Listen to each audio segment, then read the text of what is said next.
なん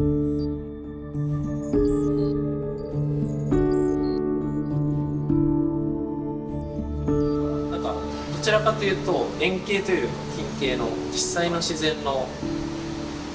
マクロな感じに固定するとき、特にでかい木にもやっぱりでかい素材を使ってあげた方が安定する。見た時のイメージは流木が垂直に立ってるような感じ。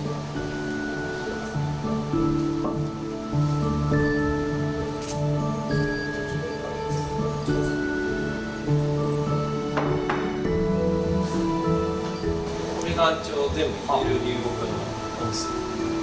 今まだ角度調整してないので、ここからちょっと立体的に流木とか手前に傾けた方が迫力が出るし、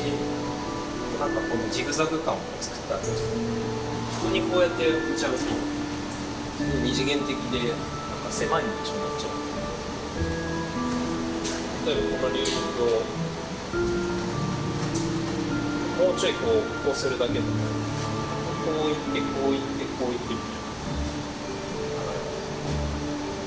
ちょっとここで固定したいんでちょっと。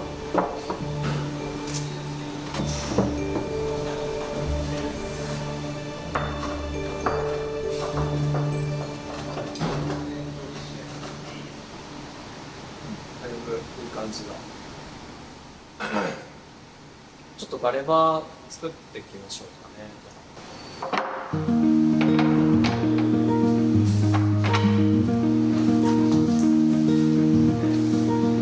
多分影がすごい強くなる水槽なん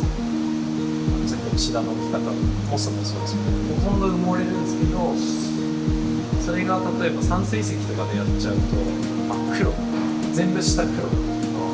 それが今ちょっとうるさいこのピンク色の字が、これが飲まれてた時に程よく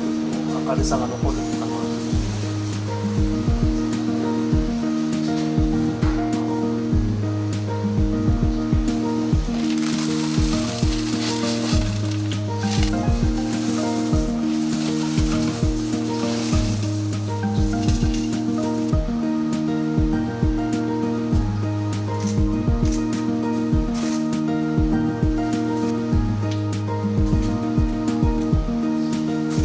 軽石を入れたんですけど、このままソイル入れちゃうと、今この定石の隙間に全部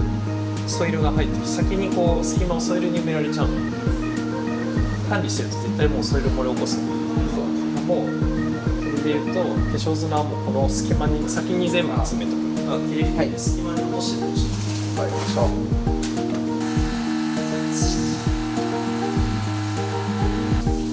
若干パワーさんの側にいちゃって。全然いい。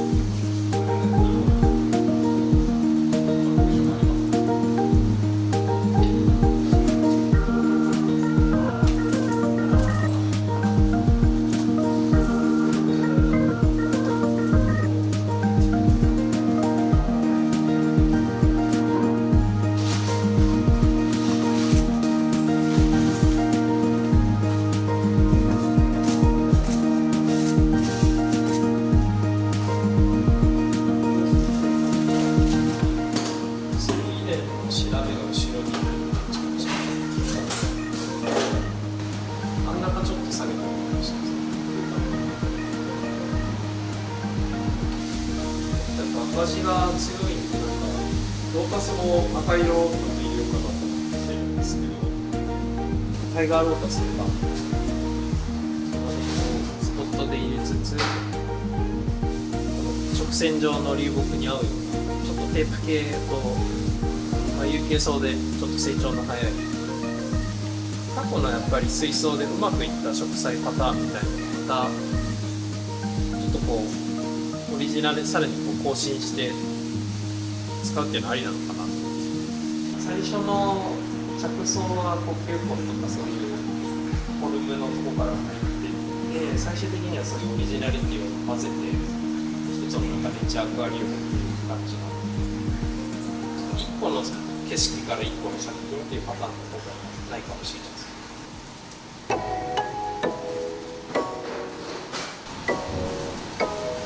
結構量はつけます。で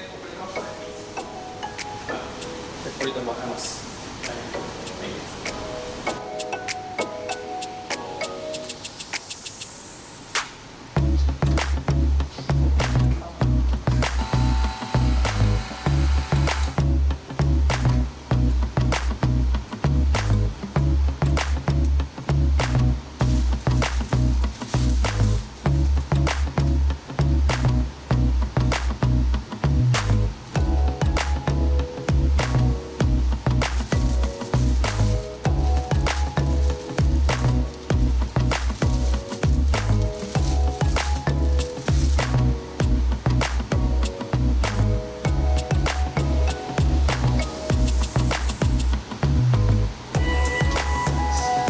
石の質感強いですね。多分隠れるんで。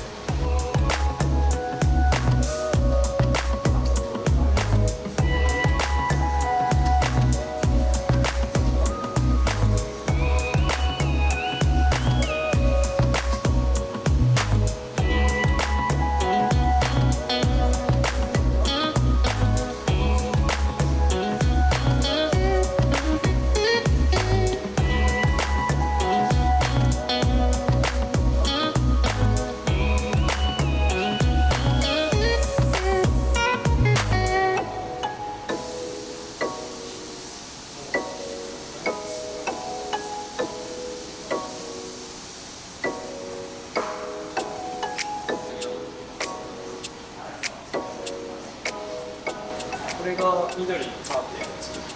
てで、ここに水田がここで、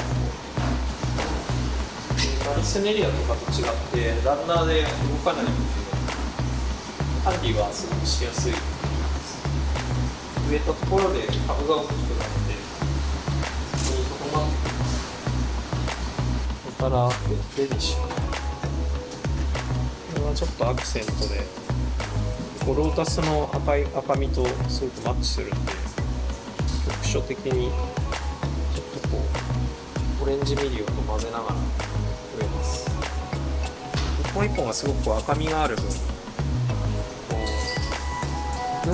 群生してなくても主張がしっかりしてるので、差しで入れるとポイントで入れるとすごく味わいが出ます。